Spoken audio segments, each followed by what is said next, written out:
Okay, good evening, everybody, and welcome to our May 20th West Perth Council meeting. We do have I wouldn't say it's a long agenda, but we do have quite a bit on it tonight, so we'll try and move things right along. So just before we get our meeting to order, I would ask that council and our staff and those in our audience that wish will take a moment of silent reflection. And also, while we're doing that, we can just remember the Larson family as Nick's mother passed away here a week ago or so. So, yeah, we'll just bow our heads.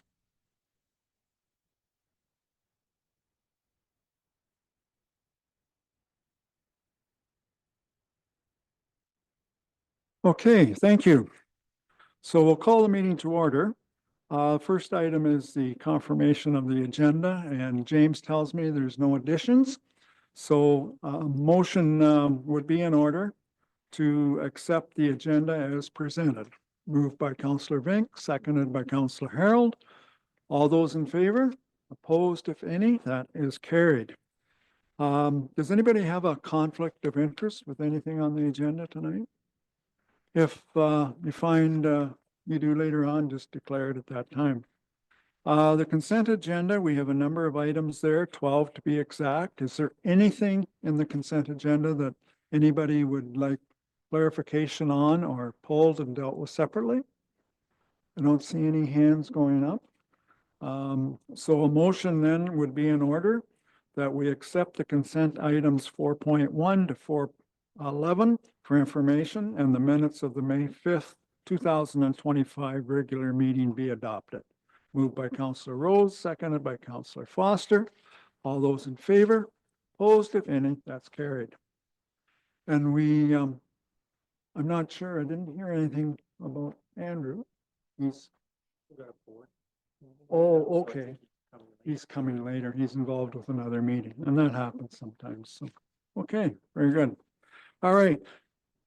We do have a delegation tonight. We have Andrew Marabella from Hampson Consulting Limited, and he's going to give us the good word, hopefully. So Andrew, I'll let the floor be yours and you can take it away. Okay. Good evening, Mayor and members of council. My name again is Andrew Marabella, Associate Partner at Hampson. We were retained to do an update to the municipality's asset management plan to comply with the requirements of the regulations. So today is just a overview of the results, and we'll be coming forward with a more formalized report for consideration prior to the July 1st deadline. So just a couple points here in terms of the asset management plan itself. There's a lot of different inputs that we do or why it's required or why it's needed. And really it's largely about making or helping to make some more informed decision making.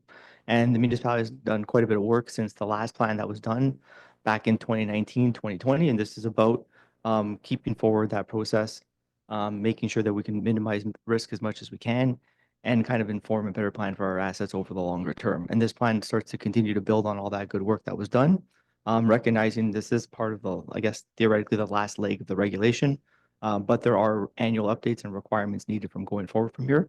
So we want to make sure that the municipality is in a good position going forward.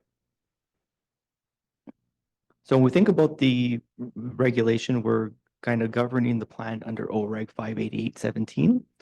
There was a series of different processes and hurdles that we had to kind of comply by, starting from July 1st of 2019, where we had to have a strategic asset management policy in place.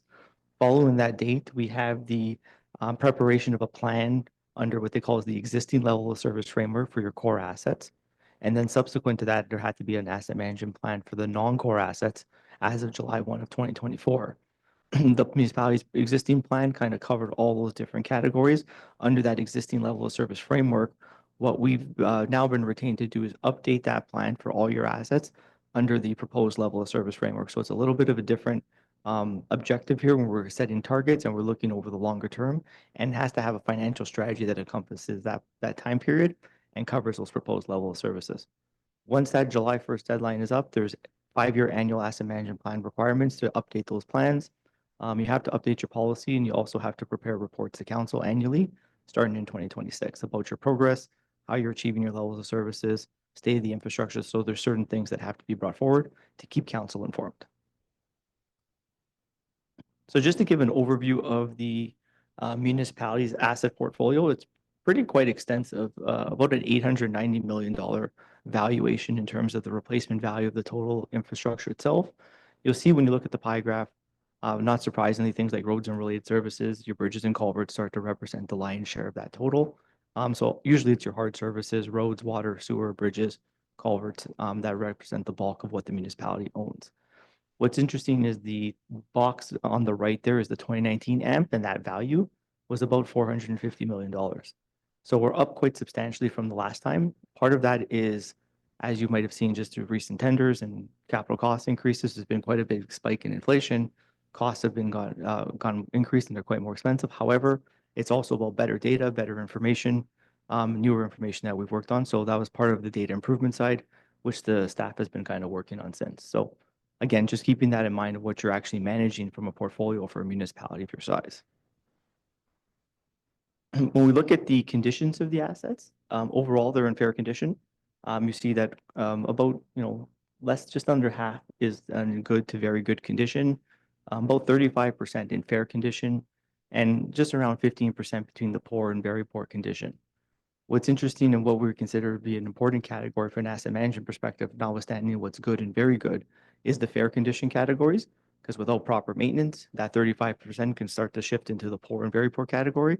But with proper activities and funding allocated to them, those assets can kind of either remain in that category or start to improve. The next slide has a pretty good breakdown of the asset conditions overall by asset category. And the top percentages at each of the bars represents the valuation in terms of the total. So you see that what's driving some of the at least the goods and the very goods is certainly your roads related infrastructure, your bridges and culverts, your storm and your buildings, which kind of have those instances in which there's a bigger chunk that's in good to very good.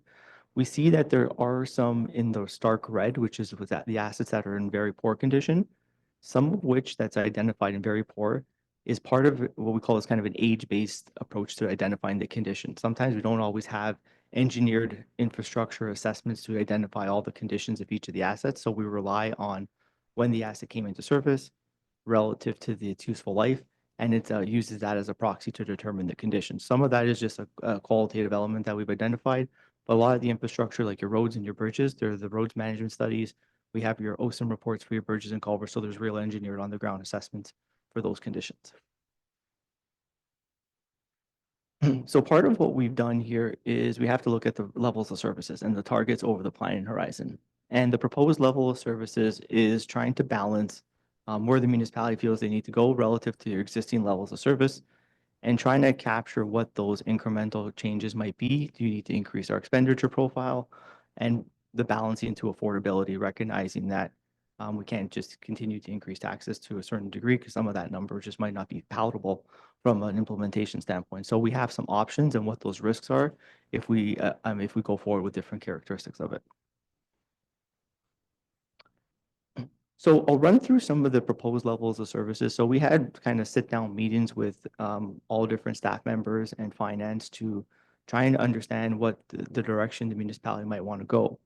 And when we went through the levels of service, there's a certain number of them that are going to be required by the regulation. So the province have already identified which service levels that we do need to track, largely for your core assets. But there are some for the non-core assets, which they didn't. It's going to be up to the municipality's discretion in order to determine. So the ones on the graph here on the slide here that show OREG 58817, those are ones that are prescribed, and we have to determine what the target is and obviously relative to existing level of service. I won't go through all of them in detail, but you'll see that just recognizing kind of a lot of them kind of trace back to the condition slide that we had, where the assets are generally in that fair to good condition. The assessment here is to just maintain the performance that we currently have over the 10-year period. So not looking to make some wholesale changes over the 10-year horizon in terms of significant improvements to our roads PCIs or our bridges and culverts. It's about maintaining that relationship and those scores that we already have, because they're already in that fair to good condition as it stands. Similarly, in the in the soft service categories of your non-core assets, and some of your other hardcore hard assets such as your water and your wastewater infrastructure. It is about, again, kind of maintaining that good performance. In some instances, like your water main breaks, we haven't really had any in the current performance, and we're trying to maintain that target. Part of that, in order to maintain those targets over the planning horizon, is about proper investments in your water and wastewater infrastructure. Similarly, your conditions of your buildings, for the most part, they're all in either fair or better condition. So through this process, it's about maintaining and making sure that there's sufficient investment in your buildings in order to maintain that continued standards. I know there's some BCAs being done, and that might influence some of these decisions going forward, but that'll all kind of play out over the next several months as those condition audits are undertaken. So we do the level of service analysis, and the first thing we then do is kind of think about what the full life cycle cost of managing your infrastructure is. And as part of the requirements of the legislation, we have to look at the total life cycle cost in these different categories. And we have on the screen, we have the non-infrastructure solutions, we have expansion activities, we have maintenance activities, we have renewal and replacement activities, as well as your disposal activities. Your renewal, rehabilitation, replacement activities are more or less your capital related activities. And those are the more significant expenditures that the municipality would be incurring over the asset's life. And those are the more traditional things that you would think about when you're talking about asset management. We do want to place emphasis, as well as understanding there's also a series of maintenance activities that the municipality would be doing over the life cycle to make sure that those assets remain in service. So there's things you do on your vehicles, and you make sure your oil changes are done. You make sure your buildings, there's minor repairs done. That's all funded and generally done through your operating budget by municipal staff. And those are all costs about maintaining those assets and make sure that they actually reach their useful life of their target. In the absence of those activities, we might start to see assets fail earlier. So it's about trying to understand what those total life cycle costs are. And what we have here on the slide is the total we'll call the benchmark life cycle cost. And that comes out to $226 million over 10 years. And that's a significant amount of money. Part of that, as you'll see, is the operations and maintenance related. It's about 20%, but the remainder of that is going to be related to your capital activities. And we call it the benchmark life cycle cost because this is about identifying the total expenditure need over the life cycle in an ideal scenario, meaning that we're going to replace all the assets at the end of its life as identified in your database. We're going to do all the roads renewal and rehabilitation activities as required. But you'll see in the coming slides that we've looked at that from a different lens for the purpose of this requirement and kind of try and target it back to your levels of services that we've identified. So when we think about that $226 million need, we have a requirement to look at things over a 10-year period. And the 10-year horizon is we have our costs on the side, which is our 10-year bar of $226 million. Then we look at the revenue side of the equation. We understand what our current revenues are going to look like over the foregoing 10-year period, and what does that look like relative to our cost analysis. And we look at all the municipal revenue sources that can be tied back to and related to asset management. So primarily it's your tax supported funding of capital, what's going to reserves and what you're spending on in your capital funding through it. And if we were to maintain that revenue source, we've also made assumptions around CCBF allocations, OCF allocations, existing reserve funds that can be applied towards that gap. And what we have is a total 10-year funding of $83 million over that 10 years. So the first point that you'll probably understand is, well, the 212 less the 83, that's a pretty significant difference in terms of the cost requirement. So we have a 10-year gap, a calculated gap of about $144 million. So in order to close that gap, the municipality would have to increase your capital contributions $3.2 million each year. And that gives us, if we put that into tax levy perspective, it's about a 20% increase in your tax levy in year one. And then every year you'd have to do $3.2 million on top of that. So it's a cumulative impact going forward. We recognize that that is a significant contribution amount, and it's unlikely that, that's something that we would be putting forward here.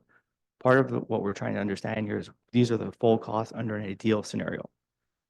There is now the expectation that, apart from our view and the regulation standpoint, what does that mean from a proposed level of service? If we were to be increasing our capital contributions by $3.2 million each year, there's a chance here that our service levels are going to be increasing well beyond what we're targeting in that 10-year horizon. So we try and make an adjustment to our contributions to understand that relationship to our levels of services. which gives us to our alternative scenario. We then look at the expenditure requirement relative to the level of service that we've identified. And the graph here just kind of shows the benchmark need or the benchmark expenditures in green and the proposed level of service expenditure over the 10-year periods in gold. And for the asset categories, in most instances, there's a scaled back version of what's going to be required or identified in this capital cost analysis relative to the ideal spending need. And most of that adjustment is going to be in your roads and your bridges. Partly because the roads needs identified, there's a whole slew of costs that are identified as now needs roads or investments that need to be done to the network. Some of that recognizing you'll be doing over a much longer period, but we wanted to scale that to what are some of the more immediate needs and what's required in this planning horizon. And we feel that those are what's going to be at least tied back to the level of services that we have in order to maintain our levels over the period. So this gives us an alternative funding strategy or option here. And it looks a lot different than the first one that I've shown. So the left bar here gives us a total need of about $107 million. So more than 50% reduced from the need that we've identified under the benchmark gap. What you'll see is the 10-year funding is the same. So under either scenario, our revenues under a base case are going to be equal, whether the needs we're funding to a different level or if they're going to be under an alternative scenario. When we compare the revenues to the expenditure requirements, we now have a gap of about $24.8 million. And that's the gap that in this scenario that we're solving for. So the revenues remain the same under both. In order to close that gap, we need an increase in our capital contributions by about $550,000 each year. And that $550,000 again would be implemented in year one. And then once you have that capacity within your existing base, you would then increase the next year by the same $550,000. And that equals to a tax levy of about 4.6% in current day dollars in terms of your 2025 levy. Again, that is an alternative in order to meet the proposed level of service that we've identified here. It's certainly going to be council's direction going forward in terms of through your budget deliberations of how you want to proceed in terms of the movement towards your proposed level of services and the capital requirements in order to meet them. But certainly there is a notion here that capital spending would need to increase over the longer term to manage those assets, and particularly when we think about that in the context of your $800+ million portfolio that you're responsible for. So just to put that number into, or at least those contributions, and why when we think about the annual requirements to be kind of fully transparent with it, you're currently starting off with about, just over $1 million, 1.3 in terms of your existing tax levy contributions. And we would start to see the gold bar increasing every year on top of that. So every year you would add the $550,000 to it. It would form part of your next year's levy, and then you'd continue to increase that going forward. And over time, that does build up to a much more substantial in your capital funding source for your municipal assets.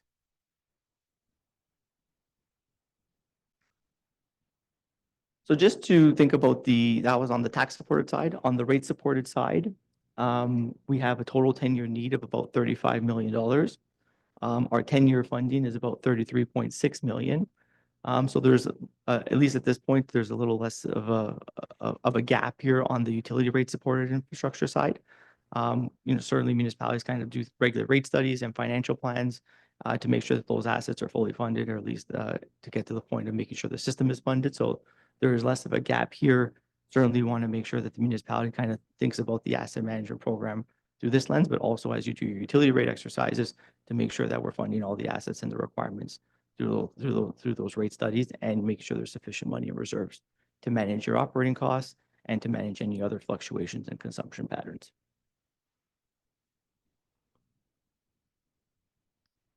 So just to kind of cap off with some of the approaches here to close the gaps, part of this is to identify that this is what it would cost for the municipality undertaking a lot of this work and spearheading the gap itself. We've made some allocations for consideration from upper levels of government to fund it, but conservative on that front because we can only use confirmed funding sources. So should upper level government step in to fund some of those differences, that would certainly help reduce or adjust for that gap in those instances. There certainly is a notion here that there's an increased investment in infrastructure required over the longer term. So however, again, through your council process, decide to kind of increase that expenditure requirement or that capital contributions, that would be visited every year through your budget. Some of this will be through kind of continued improvement in your asset management program and measuring of your levels of services. You know, this is the municipality's first time, just like many municipalities, trying to look at your financing strategy relative to the levels of services. It's the requirement that's due July 1st. I think it's a really important need here for municipalities to do, but it's about tracking how your investments are relating back to the level of services each year. And through that annual report, it's about trying to make sure that, you know, are we moving away from our targets? Are we getting closer to them? And how do we advance that, or how do we have to change our investment needs in order to kind of bridge that gap over the longer term? So it's a continual monitoring of that particular program. And while you're doing that, there's a risk level and a risk assessment with it, and trying to understand what would happen if we move away from these targets, or we don't get the financial investments that we're looking at over here, just making sure that the municipality continue to move forward in a sustainable manner. So with that, that really concludes the presentation. I probably went a little over my allotted time here, but certainly here to hear council's feedback and questions and comments, with the expectation that a more fulsome report will be brought forward to council in the coming months here, just to kind of comply with that regulation. Okay, thank you. Questions?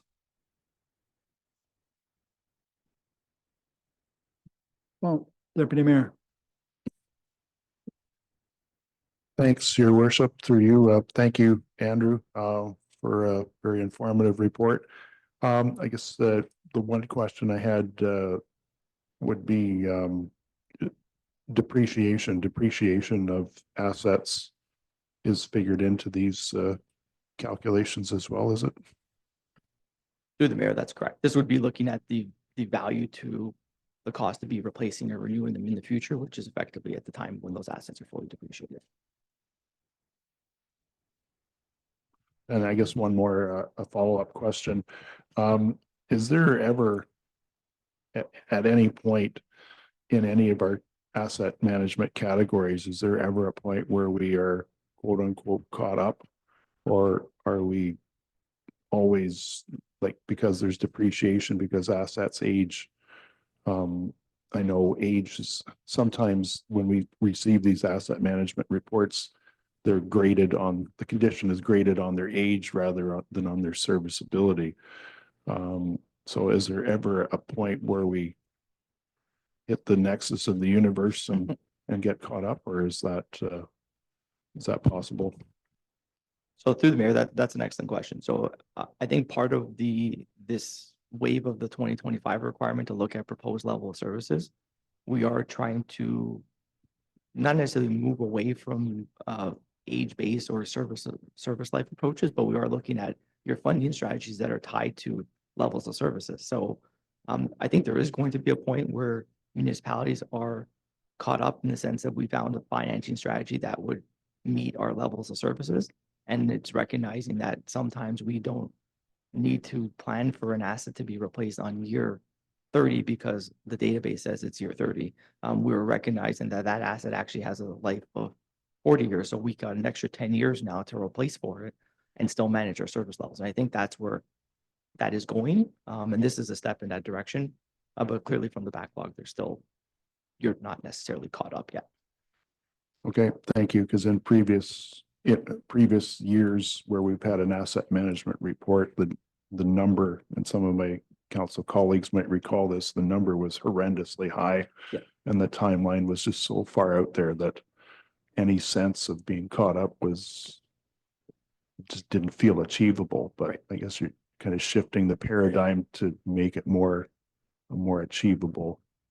That is our opinion on the level of service. At least I think we're moving towards that. We understand the full cost, and that's part of the benchmark gap. And then the scaled back version is the proposed level of service, trying to implement the strategy that we think will get there. And that's not to say in 5 or 10 years when you revisit it again, If service levels didn't materialize to the way you thought, then it's an adjustment to the financial strategy in order to meet it and hopefully manage assets in that way. Thank you. Other questions? Counselor Vink? Mayor McKenzie, would we now take this information and then use it at, say, our strategic planning session that's coming up and to really drill down into this proposed level of service and where the funding gaps are, so we as a team can kind of pinpoint the direction that we need to go and fund some of these things? At the same time, try to decide what kind of model we might be interested in, a fully funded model or a pay-as-you-go model or some sort of balance in between, so that we can then give feedback for this July 1st deadline date. Is that a question or an answer? That's a question to you, Mayor McKenzie. Answer that, Dan?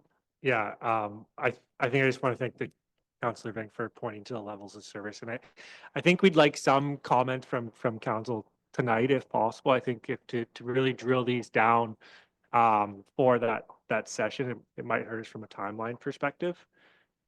Just getting everything done and here we'd almost kind of want to start with this approach. And again, staff in consultation with Hemson, and we kind of took a best guess at what we thought. As you can see, most are fair, and we thought based on histories, council might want to maintain roads in a good. But council, if you want to see what maintaining roads in fair looks like, give us that comment tonight, and we can come back to you with that, and that might bring the numbers down. So for sure, we definitely want to use this plan and talk about this plan at that session, but we are hoping for a couple comments tonight from council, particularly on the proposed level of service and where you'd like to go, if that makes sense. Then specifically through you, Mayor McKenzie, the one section, since this is the first time that I think we were all seeing this, the one section that caught my eye on slide 5 was bridges and culverts that makes up 18% of the value, and a fair chunk of the very poor in that one. So I'd be interested to know specifically poor and very poor in bridges and culverts. Since we just received the report from BM Ross, and I didn't think it was as dire as, if I had to guess, 20% of it in poor and very poor, unless I'm misreading it. So I just, maybe if we could, that's what caught my attention. So maybe if we could just figure out the details of that one specifically. I think you make a good point, Nicholas. We've got to sit with both reports and kind of compare notes and, pick a happy medium or whatever and go from there. Other questions? Just a question that I wondered. We talk about our asset portfolio at 891 million. So how do we compare with a like-sized community, a middle or smaller municipality? So those numbers have gone up quite substantially across all municipalities in recent years, and that number that we're seeing in West Perth is quite similar to other communities. And even when you look at some of the neighboring Perth communities that we're doing, we're seeing pretty high or updated replacement values to them. And that's just a function of the road network and the replacement cost of it. Again, and we think about it from the value perspective and then how that translates into what your needs are down the line. But certainly I would say, as a general statement, if you look at a 2019 asset management plan to now, the value's gone up quite substantially. Okay, good, thanks. Councillor Vink again. Thank you, Mayor McKenzie. Through you, then could you also compare and contrast to a like rural municipality like ours on the percentage of poor and very poor? Us being at 18%, are we on the high side or on the low side of that range from like Ontario municipalities? So through the mayor, I can qualitatively address it. So there's a lot of AMPs obviously underway now, and I think we'll have a good understanding of kind of maybe in September when a lot more across the finish line. But from the ones that we're doing and what we're seeing, I can speak at least on the average. The fair condition is kind of what we see. There's on the margin that virtually nobody's in that very good category. But there's a lot that straddle between fair and good and some that are on good. And certainly when you get into the GTA communities that have been built a lot recently, you know, there's a lot of infrastructure that's brand newer. And obviously development charges have funded a big chunk of that. So it's all new infrastructure within the last 20, 25 years. So their assets might be in a better state. But again, that's, you know, in time will tell how that deteriorates, right?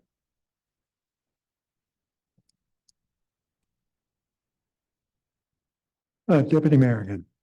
Thanks, your worship, through you, maybe to tie into Councillor Vink's line of questioning, and CAO Hobson's request for comments. I guess my general comment would be for future, for assets that are of fair or poorer condition, my recommendation would be to highlight those assets into a higher priority, look at them and see of that group, what are the highest priority in terms of risk, risk of failure, and risk of a decrease in service level. Also look at the costs associated with those assets. That's for the older assets. The newer assets, whether they're just recently constructed or about to be constructed, like I'm looking at the quality of the construction. I think on-site inspection is very important. If you build a good product, or if a good product is built, then it has a higher likelihood of keeping your maintenance costs low and your life cycle high. So I think between the inspection, quality control, quality assurance in the new construction, but once the municipality, and that's not just roads and bridges, I'm thinking of developments too, where developers will build a subdivision and there's significant sewer, water, stormwater infrastructure, the road as well. That quality needs to be there up to municipal and provincial standards, contract standards, but also once the municipality takes ownership of that asset, then it's incumbent on us to maintain it on a regular and consistent basis. And that we need to be able to satisfy ourselves that we're dedicating enough money, enough resources, both in human resources and equipment resources, to maintain the life cycle of that asset. Would be my suggestions there. Okay, anybody else? Just trying to gauge here what your preference would be.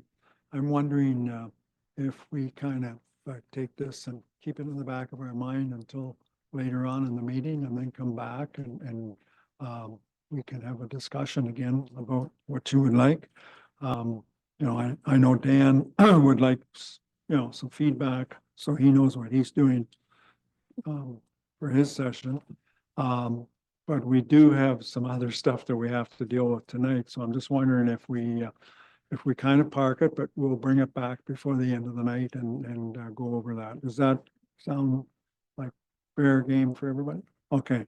All right. Thank you very much, Anna, for that presentation. Yeah. It's hard to really make a comment on it one way or the other. It is what it is, isn't it, eh? Right. Yeah. Well, thank you very much. Great. Thanks for having me.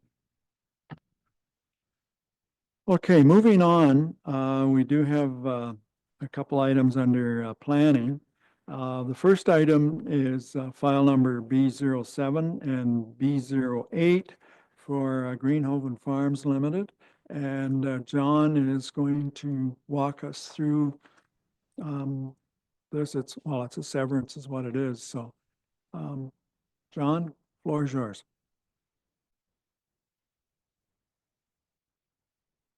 Thank you, Mayor McKenzie and council. First thing, I should apologize to Mayor McKenzie. There's an A that slipped into your name on the That's all right. report. It happens every once in a while. It sure does. Apologies. Okay, so consent files here, BO7 and BO8-25. The owners are Greenhoven Farms. The agent Murray McKercher, Keenan Coombs. The location is 6103 line 49 in West Perth. Location is at the Red Star. The blue is the current 6103 line 49 lot lines. The red is the current, it doesn't currently have a municipal address, but it will be the subject of the application as well. Applications, plural. So the first application is actually BO8-25. The lot to be severed is 5.26 hectares, about 13 acres. It's in yellow there. It has approximate frontage of 150 meters on Road 164. The lot to be retained in red, it will be about 58.2 acres. Again, approximate frontage of 571 meters on Road 164 as well. The lot to be enlarged is irregularly shaped. It is 49.2 hectares, about 121.5 acres. It's got approximately 82 meters of frontage on Road 164, and it also has 410 meters of frontage on line 49. BO7-25, the lot to be severed in this application is 60.5 acres, and it has frontage on Road 164. And then the lot to be retained in this application is 30 hectares, or so about 74 acres. Again, approximate frontage 410 meters on line 49. The lot to be split here, so the lot where the red and the yellow intersect, that is going to be split to be split by the Connolly drain. So to go over both applications as they relate to the PPS here, lot creation is permitted for agricultural uses in the PPS, provided that the lot sizes are appropriate for the type of agricultural used in the area, and that they're large enough to maintain flexibility for future changes in agricultural activities. Planning staff believe that as the lots to be created will be adequately sized based on the minimum requirements of the West Perth zoning bylaw, that the PPS is met for both applications. The Perth County Official Plan has a few tests for both applications to meet. The entirety of the subject lands in both applications will continue to be used for cash cropping. So they will be continued to be used for farming, which is a requirement of the Perth County Official Plan for lot severances for agricultural uses. Another requirement of the Perth County Official Plan is that the lots to be created must meet the requirements of MDS 1. The image you see before you was the MDS setbacks that were calculated based on the lots to be created. There were 3 barns that were identified, but each of the lots involved in the consent applications, there's a building envelope for a dwelling. So the provisions of MDS 1 are considered to be met. Finally, the lot sizing is appropriate as the parcels involved in both of the applications meet the minimum requirements of the zoning bylaw. And it's important to note as well, the Connolly drain will act as the new property boundaries in both applications. So notice was provided via both applications April 9th, 2020 in 2025. No comments were received from members of the public. The MTO did provide some comments. They indicated that they had no objections, but they did include 2 conditions of consent for the requirements of access permits for the severed and retained lands in BO8-25. That is the application for the lot addition. And that the owners remove one of the existing field accesses for those retained lands. The UTRCA also commented. They indicated no objections. They did indicate that there is an existing farm access that is adjacent to the Connolly Drain on the retained lands in BO8-25. This comment is fairly directed at the MTO comments, as during pre-consultation discussions, it was identified that MTO would be providing those comments that one of the access points would need to be removed. So as one of the access points is located in close proximity to the drain, the UTRCA has just determined that if that access point is the one to be removed, then Section 28 permits will be required. Hydro One did also indicate no objections to the applications. This is an image of the Connolly Drain where the image was taken on Road 164 where the red and yellow meet. So essentially the retained lands meet with the severed lands in an application BO8-25. Just quickly going back over to the image as you see the drain as it exists today. This image is just to kind of give perspective on the MTO and UTRCA comments. This is the retained lands in application BO8-25. The red squares identify the two existing field accesses. MTO has provided that one of them will need to be removed. If it's the one to the south, UTRCA will require Section 28 permit. As a condition of consent as well, BO8-25, which is the lot addition, will need to be completed and finalized prior to BO7-25. And that's essentially to ensure that the lot to be created via BO7-25 isn't undersized.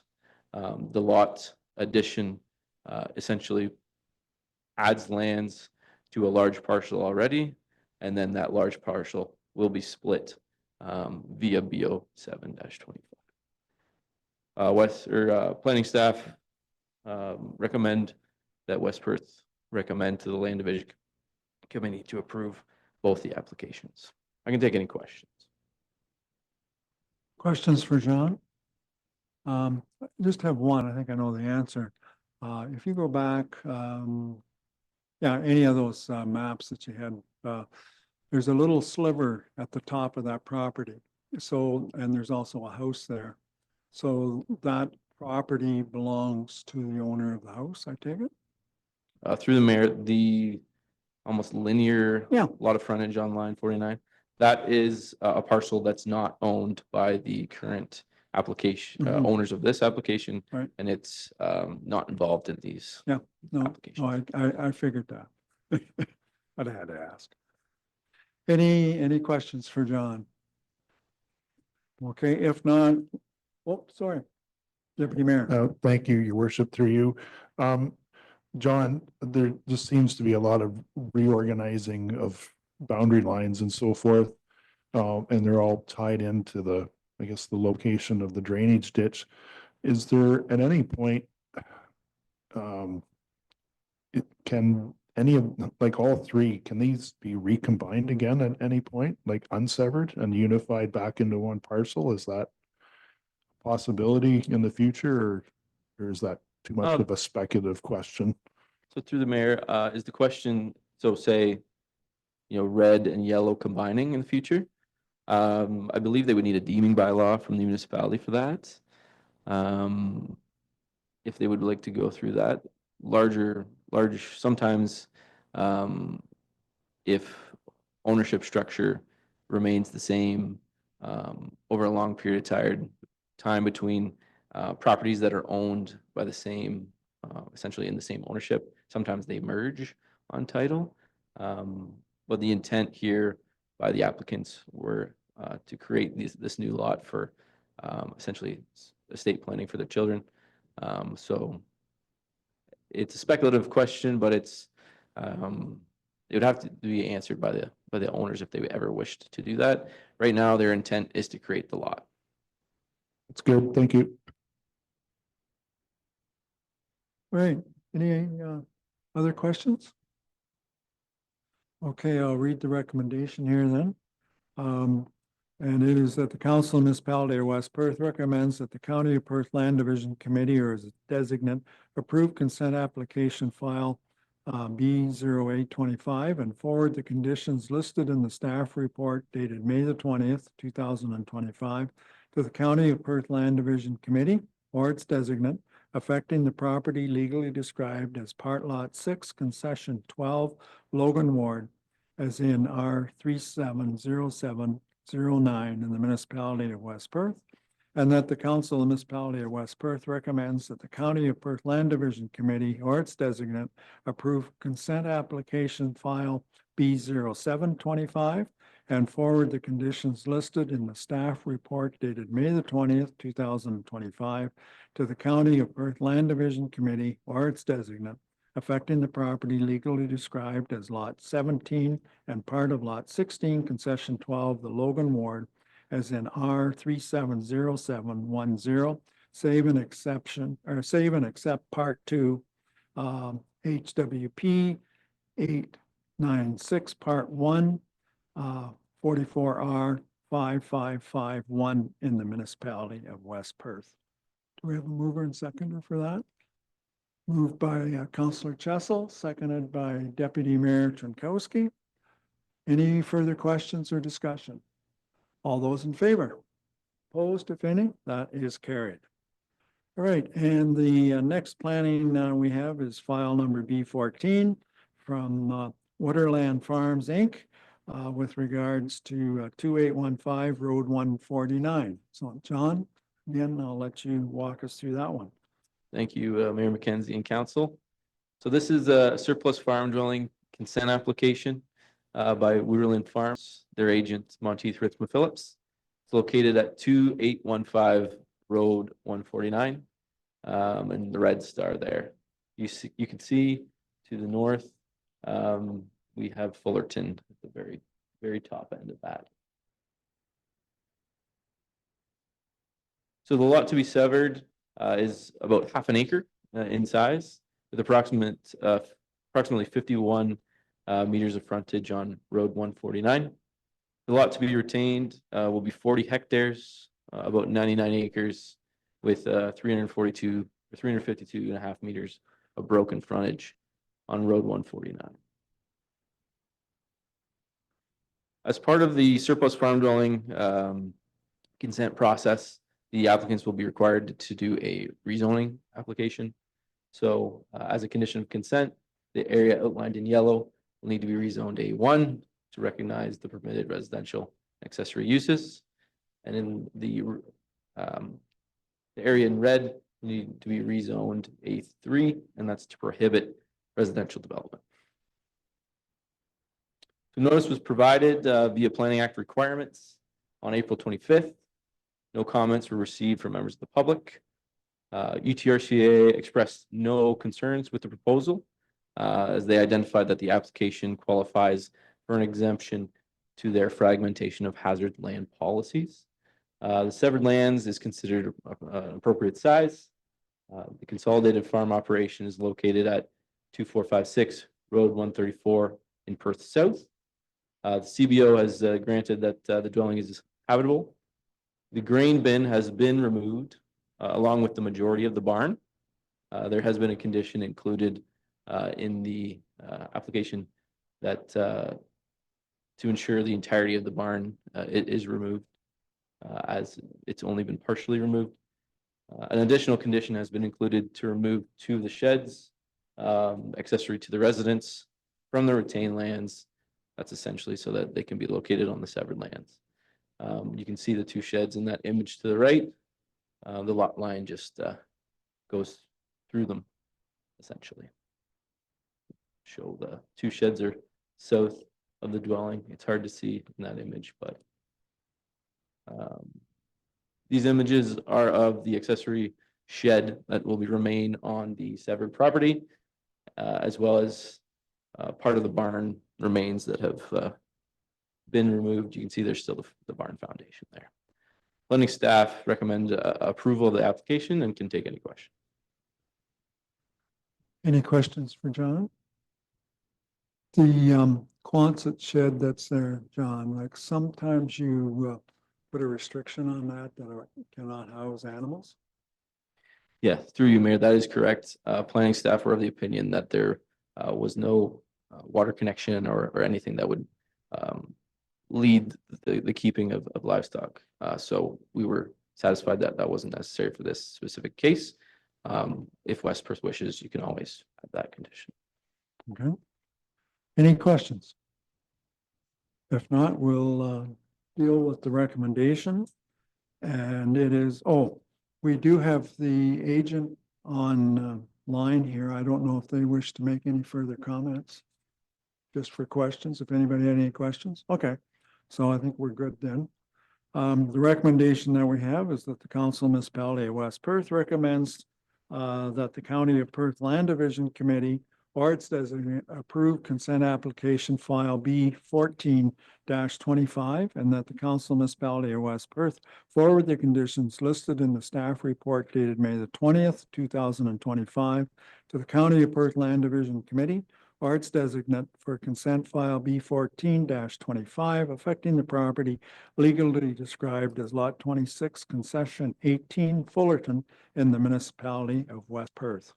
Do we have a mover and seconder for that? Councillor Harold, Councillor Foster. Any further discussion? All those in favor? Opposed, if any? That is carried. Thanks, John. Okay, moving on then, brings us down to Director of Community Services. And we've got a few little things here to deal with. I guess the first one is to deal with bleachers in Carmody. So Nick, I'll let you take it away. Thank you, Mayor McKenzie. Good evening, council. I want to say thank you for the moment for my mom prior to council starting. Before you is report for the replacement of bleachers at the Carmody Ballpark. We're asking council to approve a new 2025 capital project to replace the bleachers at Carmody Ballpark. The project will be fully funded through the South Hibbert Athletic Association Reserve Fund, which contains memorial donations. This project is being proposed in memory of Mike Finelson, a lifelong supporter of local baseball who passed away in January 2024. As per his wishes, memorial donations were directed to support the Carmody Ballpark. These funds were transferred to the South Hibbert Athletic Association Reserve Fund at the end of 24, which now holds approximately $7,800. The association has requested that these funds be used to replace the aging bleachers at the park. The current bleachers are worn and in need of replacement to maintain safety and comfort for spectators. This upgrade would not only improve the facility, but also serve as a meaningful tribute to Mike's passion for the game and dedication to the community. Estimated cost for the project is $4,500. This includes approximately $3,500 for the frames, the welding, and the materials, and another $1,000 for lumber and hardware. The full cost of the project is covered by as mentioned, the South Hibbert Athletic Association Reserve, which has a sufficient balance to fund the replacement. Council has any questions? I can take them at this time. Okay, thanks, Nick. Any questions? I have to ask, these bleachers don't have to be engineered, do they? Okay. If there is no questions, then the recommendation is here that the Council Municipality of West Perth approve the additional 2025 capital budget expenditure for the replacement of bleachers at Carmody Ballpark to be funded from the South Hibbert Athletic Association Reserve Fund. Mover and seconder for that, Councillor Rose, Councillor Fournier. All those in favor? Opposed, if any? That's carried. All right, and the next one is the Fullerton light standard replacement. Again, through Mayor McKenzie, before his report for the replacement of the light standard pole replacement at Fullerton Ballpark, we recommend that council approve a new capital project for 2025 to replace a structurally compromised light pole at Fullerton. To fund this, we're proposing to reallocate $18,500 from arena projects, a hot water heater replacement, and compressor room water tank, both of which can be deferred to a future year. This project is necessary due to safety concerns with the pole. In 2023, one of the older light towers at the park was knocked over and replaced with a modern Musco lighting pole and an energy efficient LED fixtures. During that process, the remaining 5 towers were inspected for structural integrity. While all were reported in good and fair condition, one pole referred to as Light Standard 1 began to show some issues after new light fixtures were installed. The added weight of the new fixtures caused noticeable swaying with an already reported lean. Which was cause for concern. A structural engineer was brought in to conduct a detailed inspection of the pole due to the added weight of new light fixtures and the pole's noticeable lean. The engineer recommended immediate replacement. In its current condition, leaning toward nearby power lines and the roadway and shifting under minimal pressure, the pole poses a clear risk to public safety. Replacing the compromised pole with a matching Musco system will eliminate safety concerns, provide consistent lighting across the park, and simplify future maintenance. While a like-for-like replacement might seem more affordable initially, it would not align with the newer pole already installed. As future replacements are considered, using mismatched systems could lead to ongoing maintenance challenges and inconsistent lighting throughout the park. The cost of the replacement is $18,250. This includes $8,250 for the pole, which covers the base, the pole, cross-arm wiring, and delivery. Installation handled by Unitech, which also installed the previous pole, is expected to cost approximately $10,000 and includes removing the old equipment and installing the new setup. To cover the cost, we recommend using funds from 2 arena projects mentioned earlier, $10,000 for the hot water heater replacement and $8,500 for the compressor room water tank. These projects can be delayed, as mentioned, to a later budget year. This reasoning was considered because of the ongoings with the arena and the possible changes there. In summary, this replacement is critical to ensure safety at the park and maintain a consistent and reliable lighting system. We believe this is the most reasonable and cost-effective solution moving forward. If council has any more questions or any questions, I'm happy to answer. Okay, questions for Nick on that? They'll be the original towers that Yeah, were put up. They are, so, yeah. Yeah, that would go back to, I forget when the park opened. Was it 67, Steve? Does that sound? I think it was centennial year, but I'm not 100% sure. So they've got a bit of age on them, yeah. But the others. Yeah, are- the others seem okay. fine. Yeah, okay. Mhm. Any questions? Alex? How, for the arena projects, when they're already approved, when we have last year's surplus, couldn't we use some of that to be able to go through with both projects and finish what we had already decided upon for our capital upgrades for this year, as well as fixing the light standard that's in dire straits? Well, I guess, we can do whatever you want.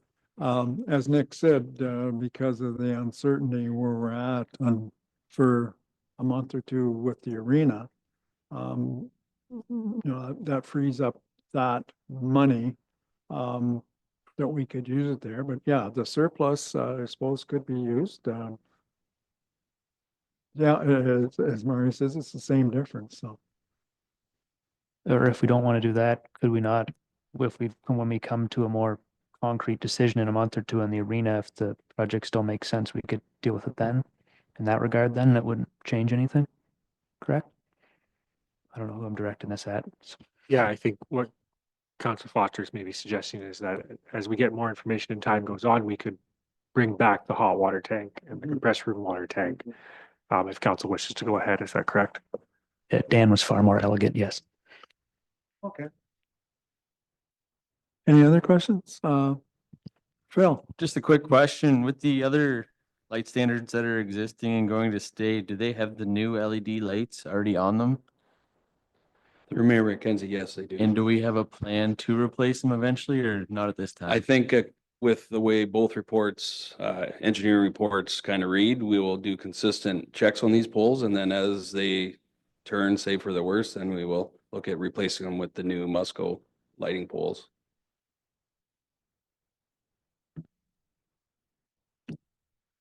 Anybody else? Okay, we do have a recommendation here. And it is that the municipality of West Perth approve the addition of a 2025 capital project for the replacement of a new light standard at the Fullerton Ballpark, and that council approve the reallocation of funds from the 2024 carryover of hot water tank replacement and compressor room water tank under the Arena Reserve to fund the light standard replacement. And as Dan said, that can be changed down the road.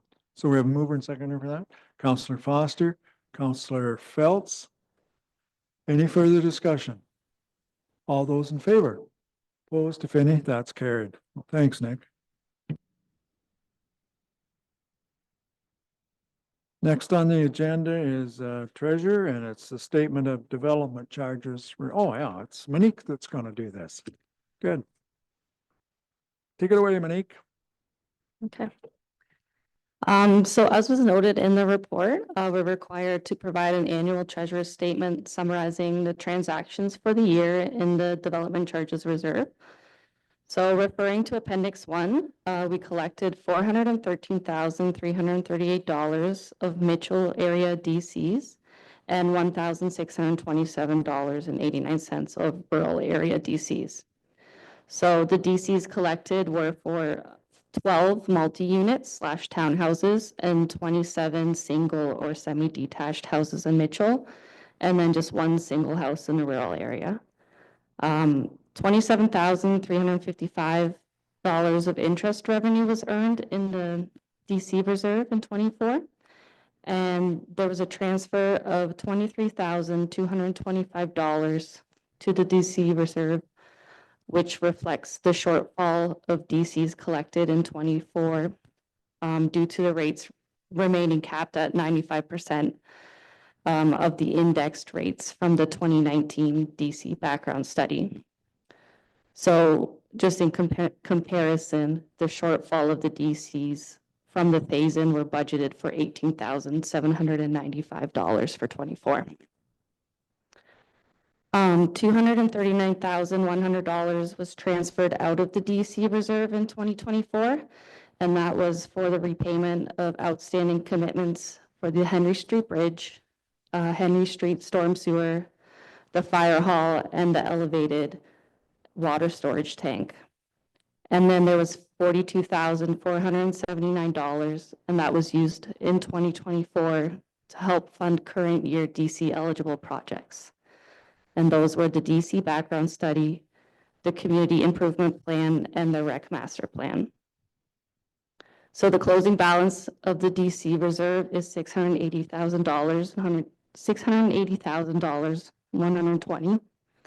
And that's mainly made up of funds for the Parks and Recreation Services and wastewater services.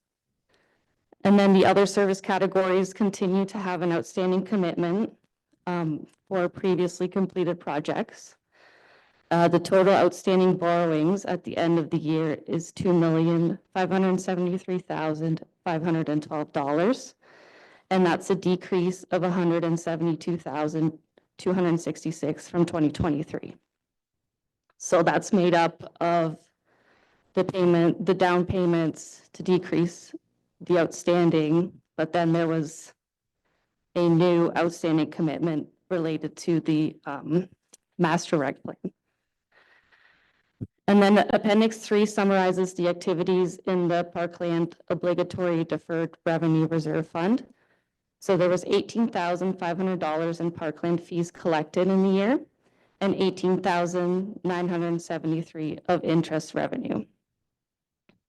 $96,119 in costs were incurred for the rec and trail master plan that were funded by the Parkland Reserve Fund. But then $66,834 of that is to be recovered from future DCs. So the closing balance for the Parkland Reserve Fund at the end of 2024 is $286,735. Thanks, Monique.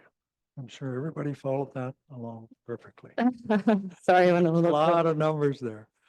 Any questions for Monique on that? Okay. Oh, sorry. Go ahead, Councillor Vink. And just to clarify, the borrowing balance is just internally borrowed with our own money to put into that account. Yeah, so essentially what happened is we're repaying some of the reserves that money was funded through initially when those projects were completed and paid for.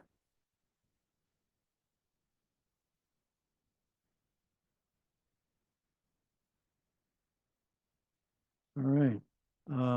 So we do have a recommendation here, if there's no further questions.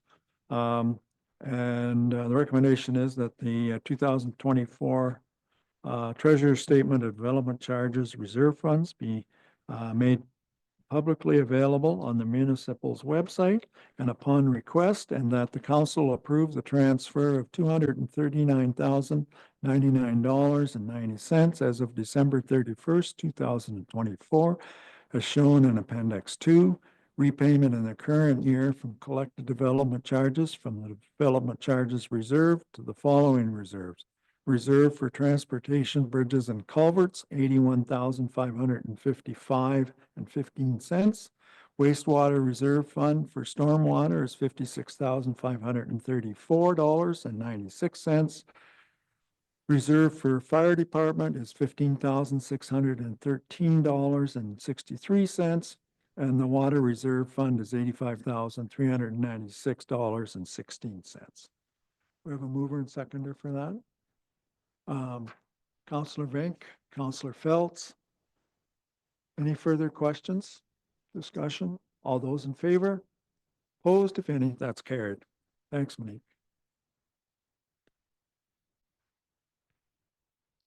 So the next item is the tax rate bylaw number 20. And Wendy's going to walk us through that one.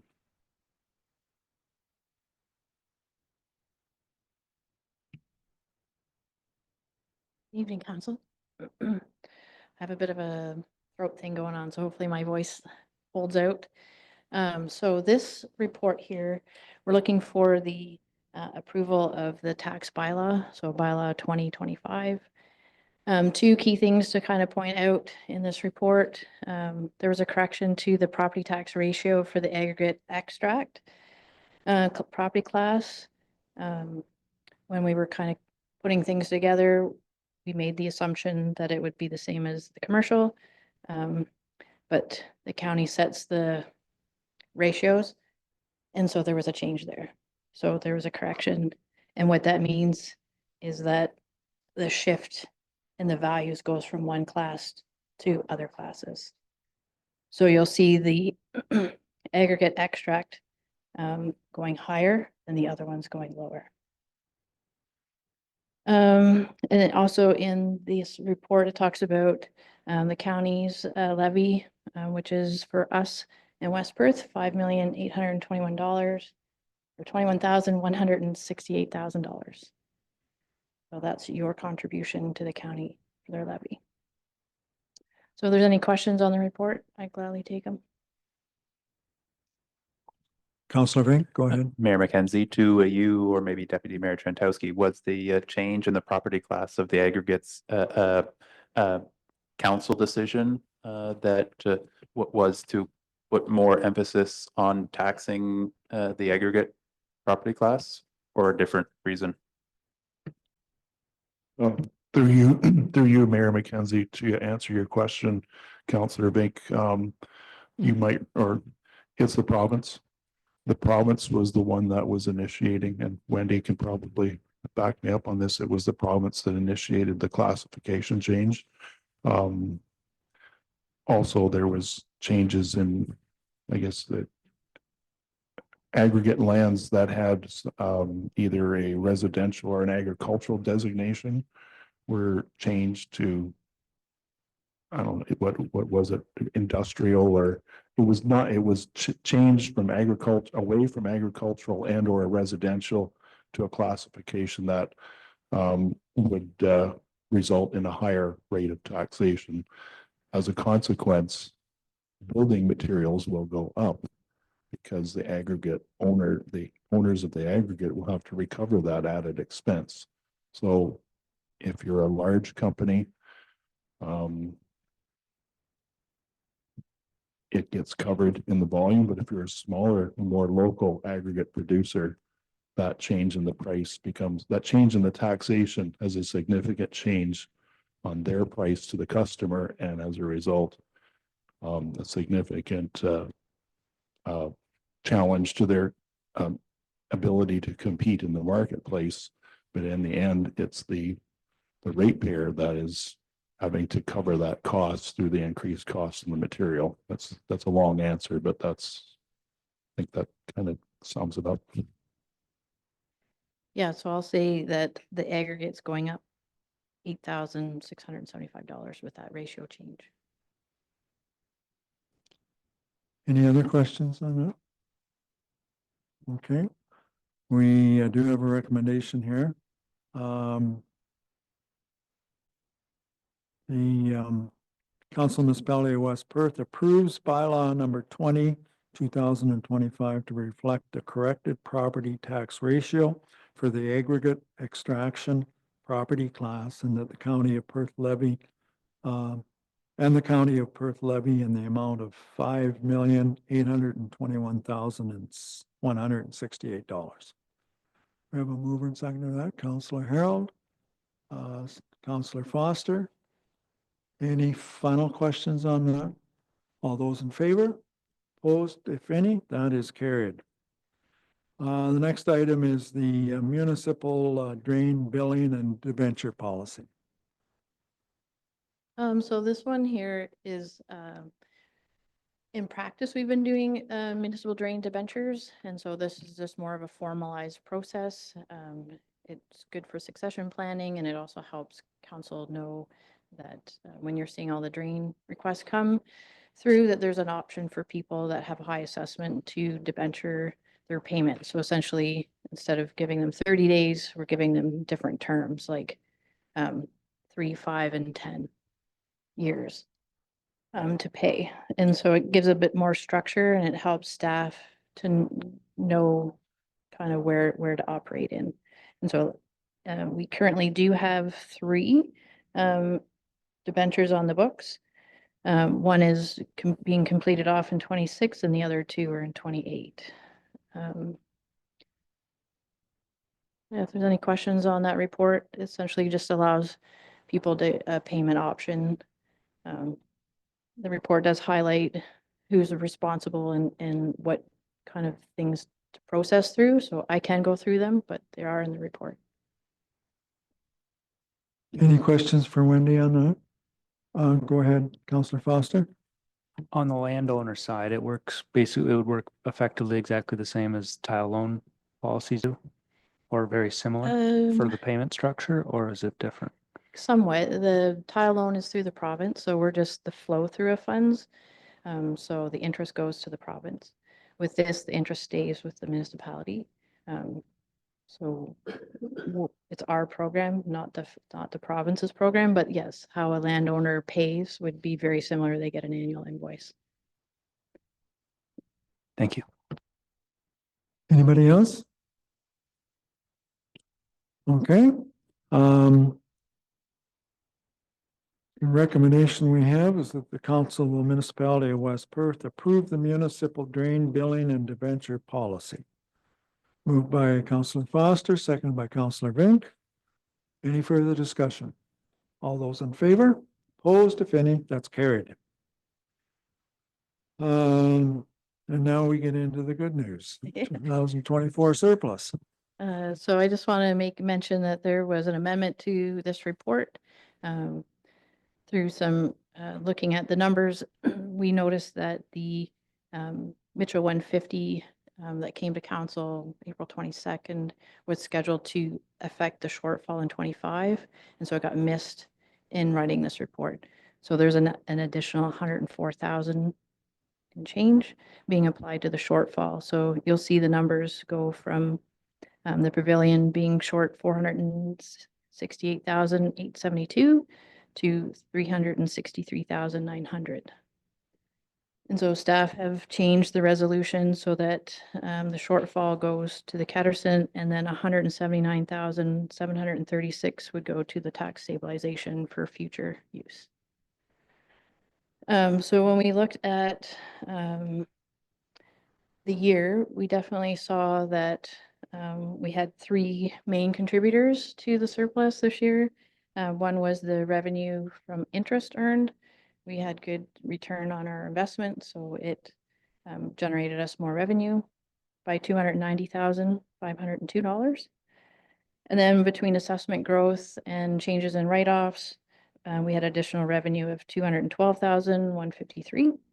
And then the Provincial Offences Act gave us an additional revenue of $61,850. So when we looked at those three numbers and looked at how much the surplus is, we're thankful we had those numbers because we ran a pretty tight budget. So everything came in pretty close. And in the report, it talks about the different non-levy supported surpluses. So that would be your user rate departments. So wastewater, water, building and streetlights all showed a surplus, and those will be added to the reserves.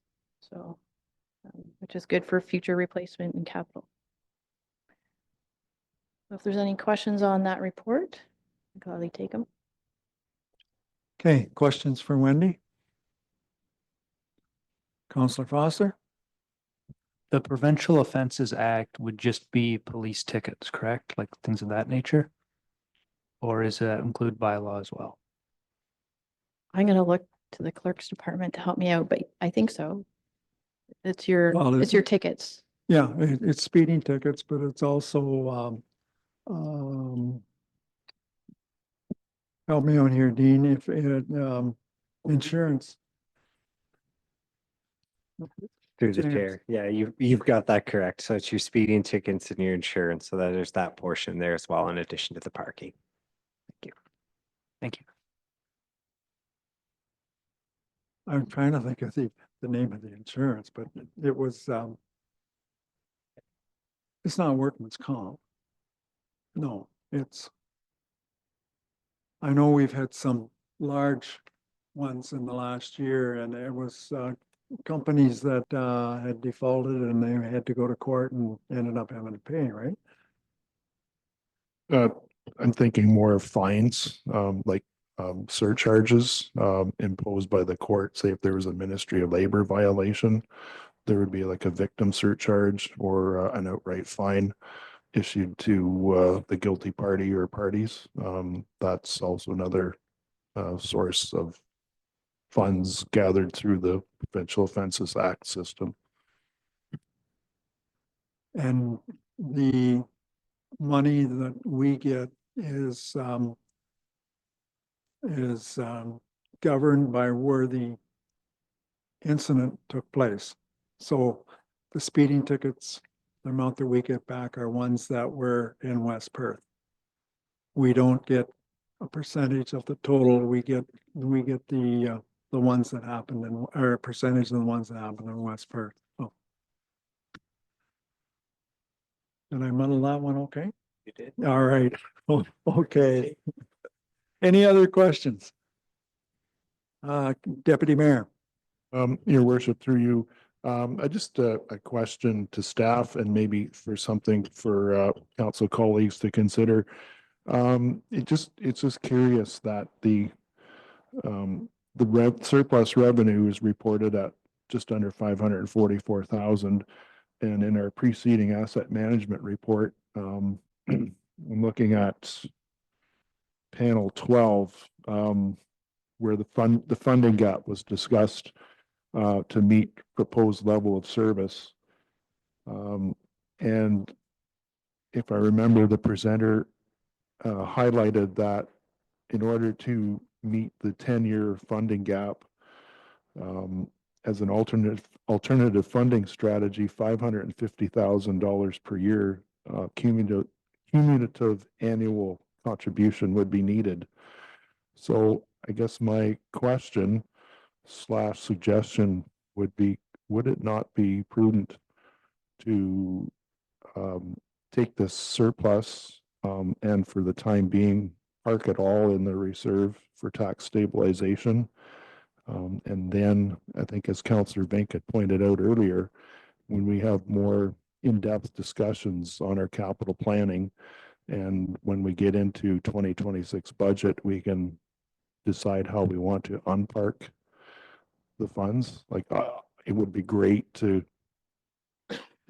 pay off the pavilion, but I'll go back to my suggestion or my comments or suggestions that we go back to focusing on fair and poor rated assets, determine the risk of failure, loss of service, cost of repair or replace.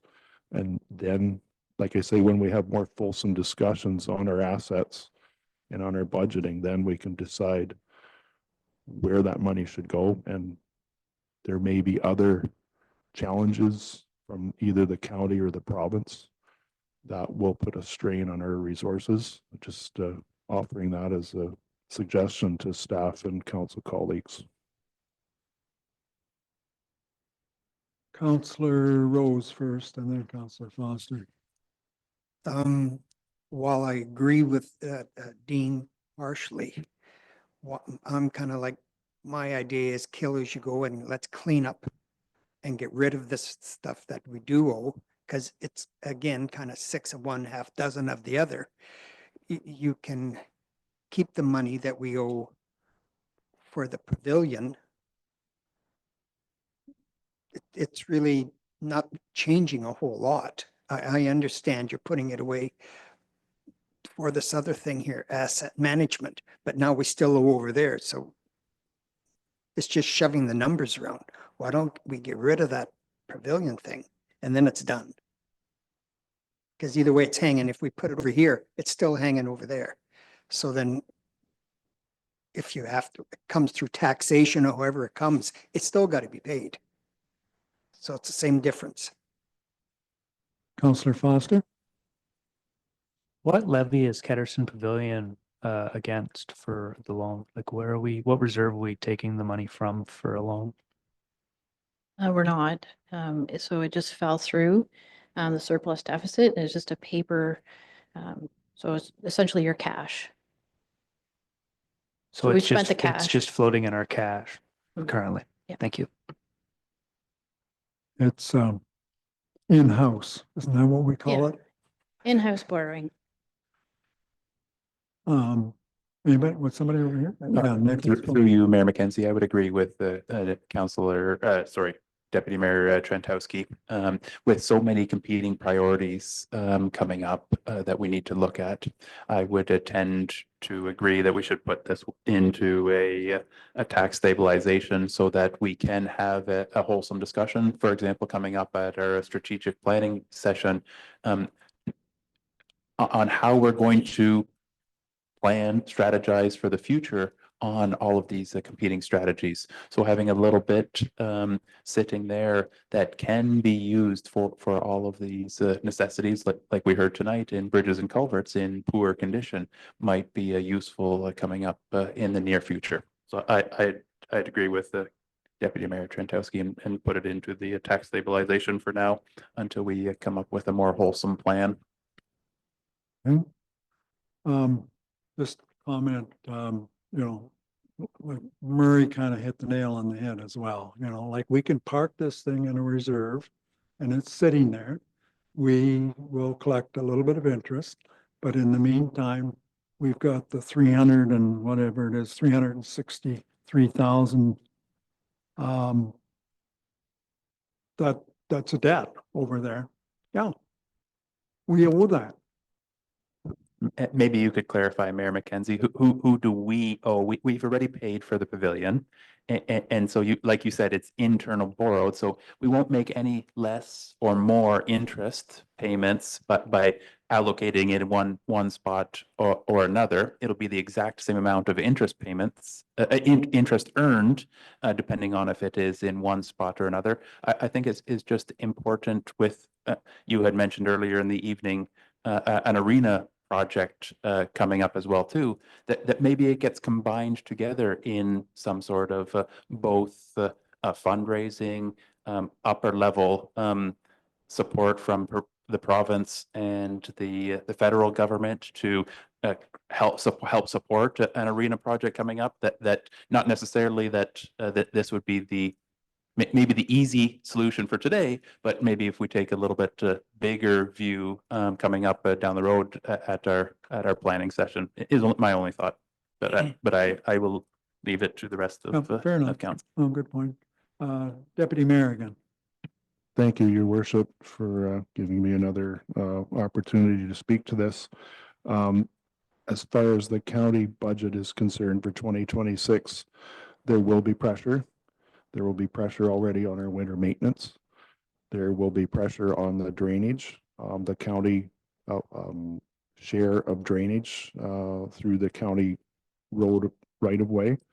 There will be pressure on shared services, in particular housing. There are bills to be paid, reconciled and to be paid there. So I would just ask that my fellow colleagues be mindful of that.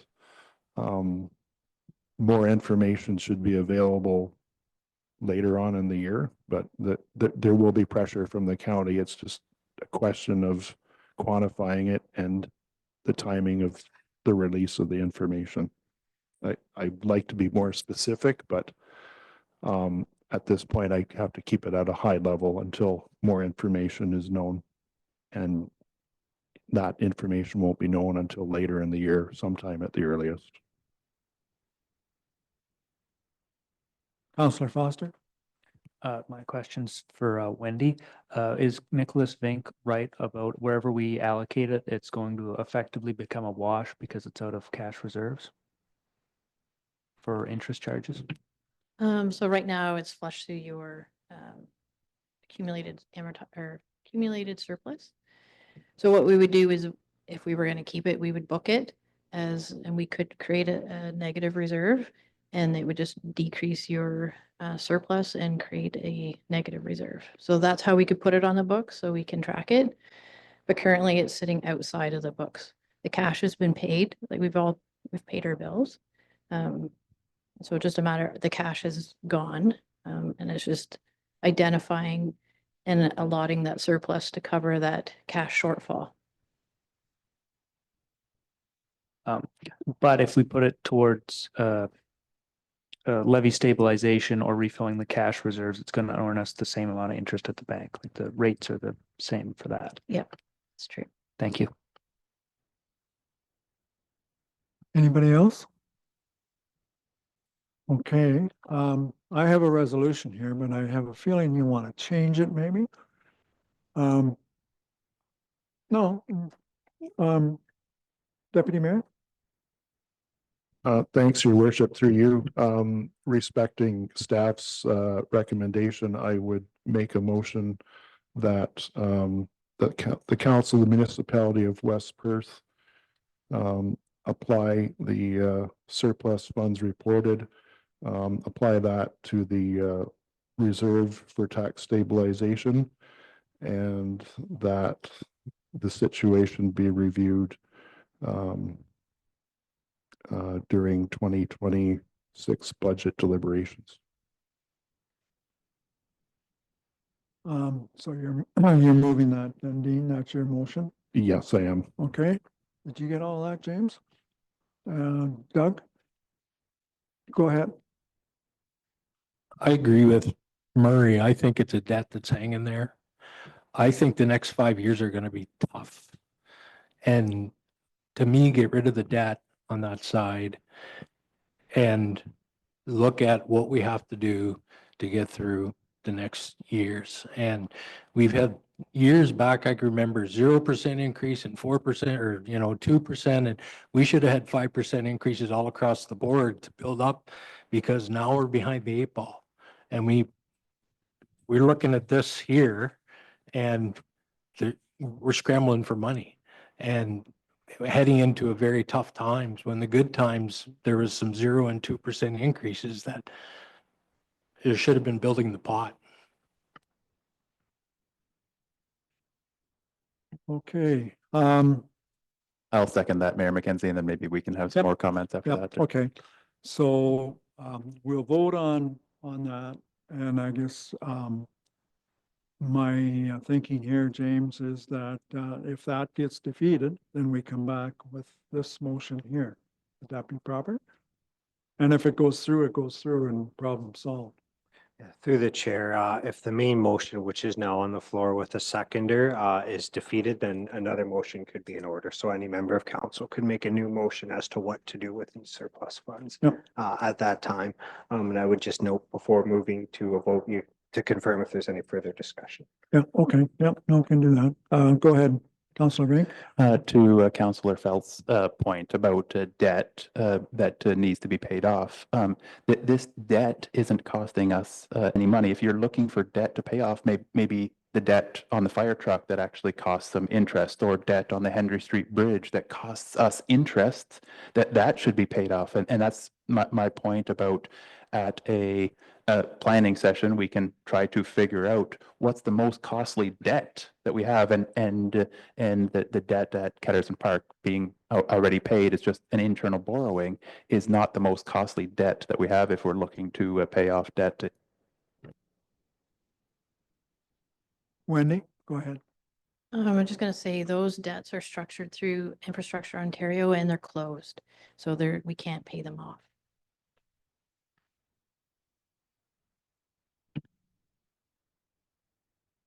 Councillor Rose.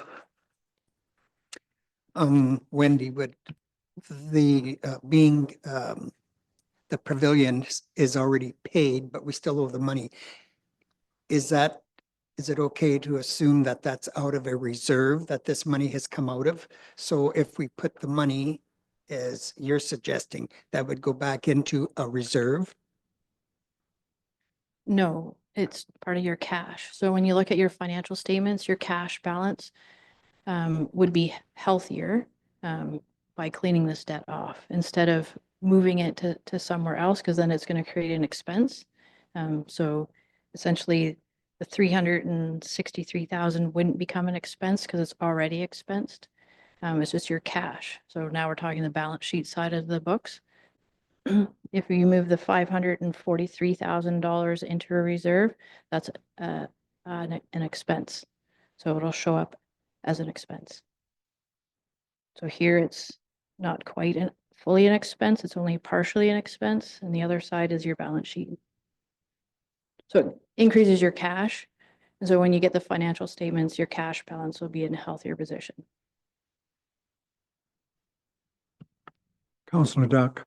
I was just curious about, once the pavilion's paid off, where the sponsorship revenue will be directed, as just revenue, or will we take a different approach to how we do that? And I guess maybe, is it bringing a sizable amount in per year? Obviously, it's not going to eliminate the large number we have, but I'm just curious as to what the plan is for that going forward then, once the building is paid for.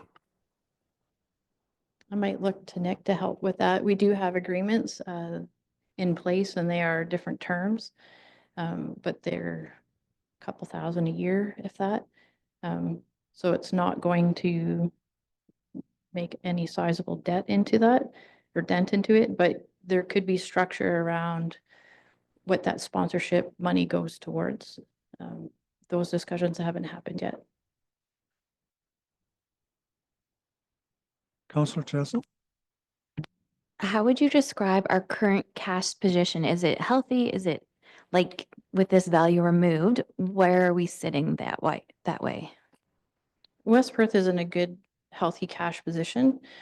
We don't have a lot invested because we're kind of waiting for these priorities to take place and establishing these building blocks, I call them, like the 10-year capital plan, the way the budget's now formalized, those will start working together.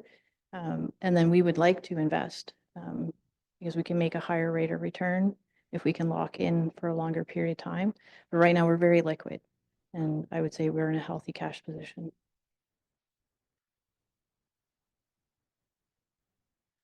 May I have another question, Mayor McKenzie?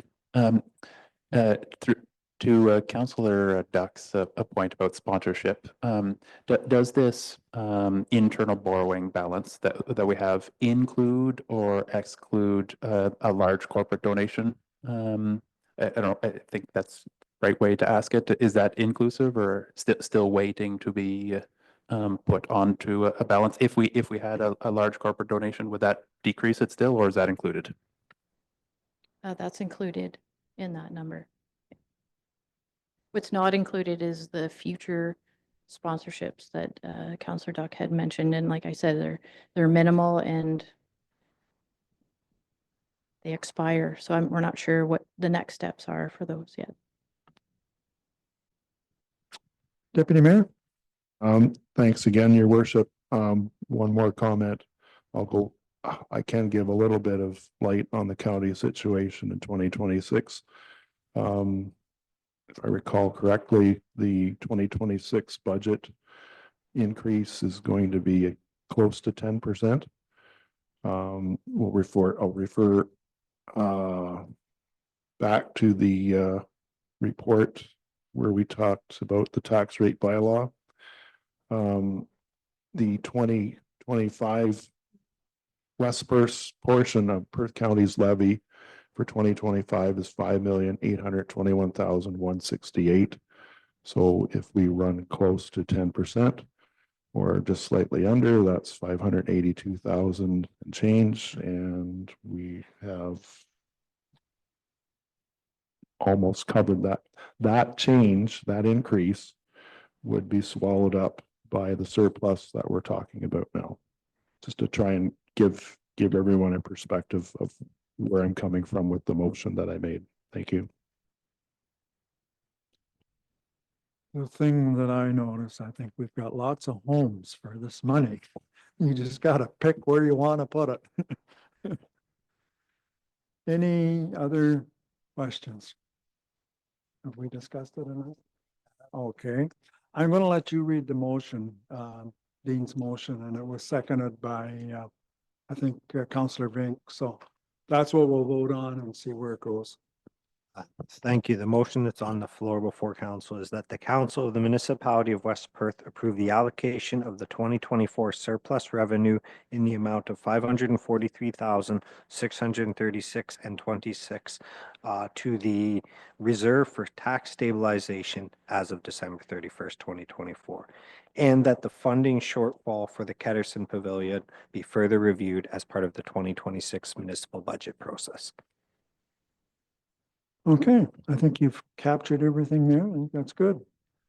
Okay, everybody ready for the question? All those in favor? Just kind of keep your hands up and I can 1, 2, 3, 4, 6. And those opposed? 2, 3. How come I only got 9 people?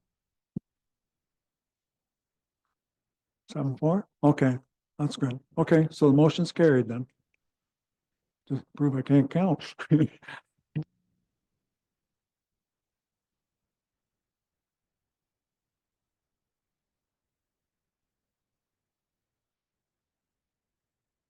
Okay, very good. Moving on then.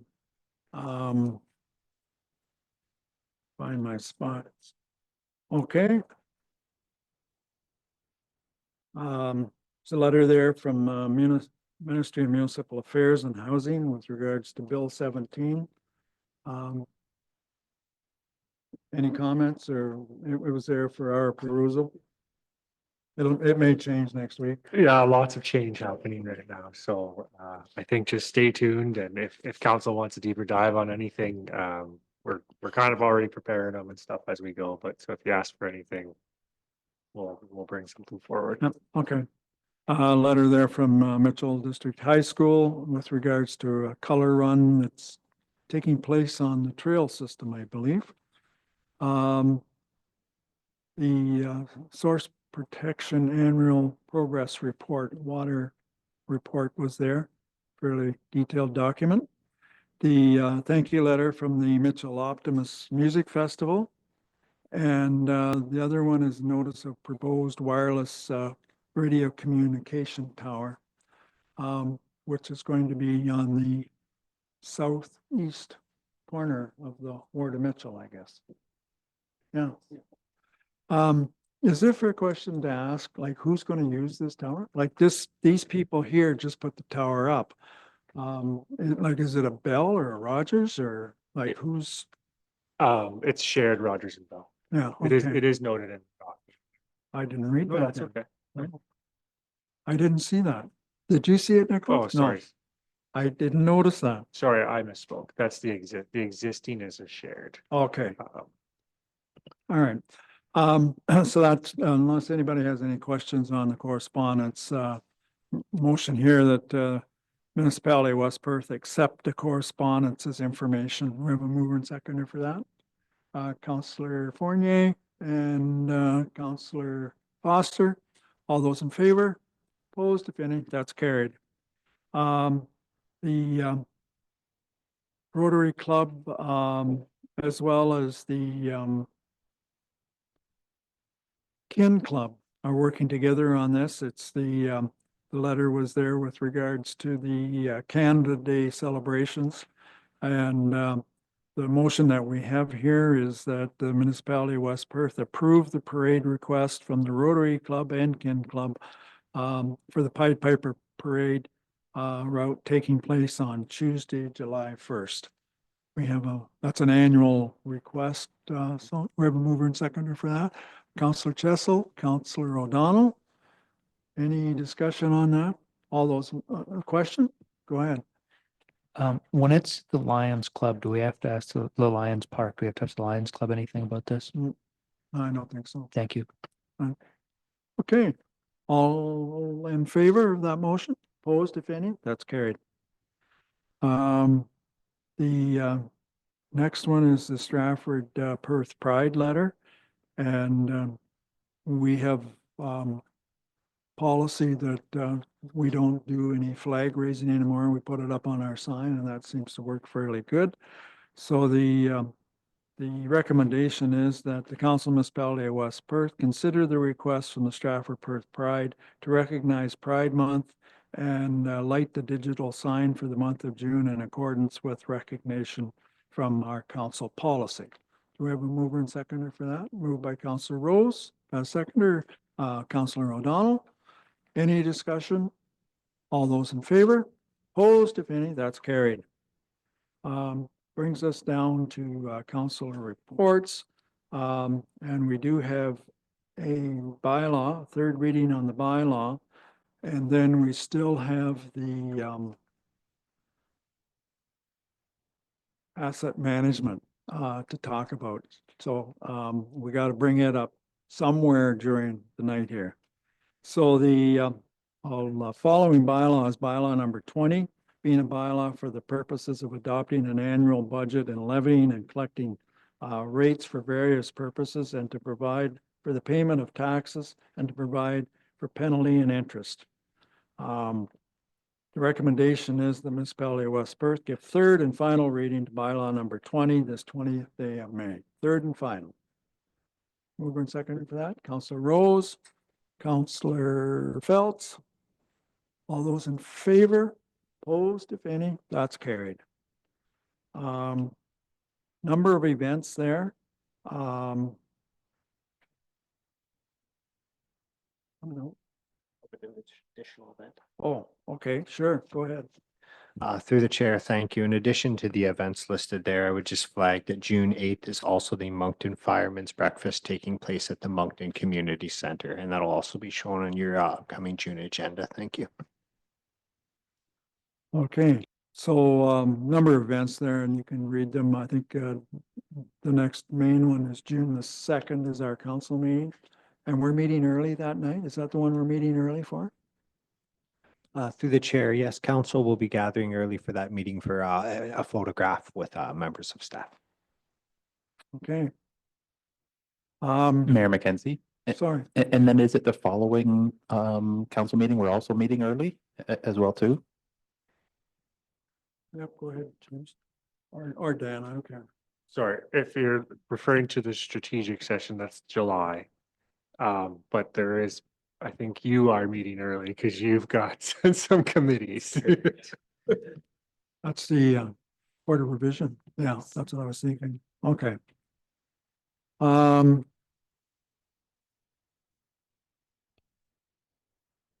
Do you want to, I'm just trying to get some clarity here.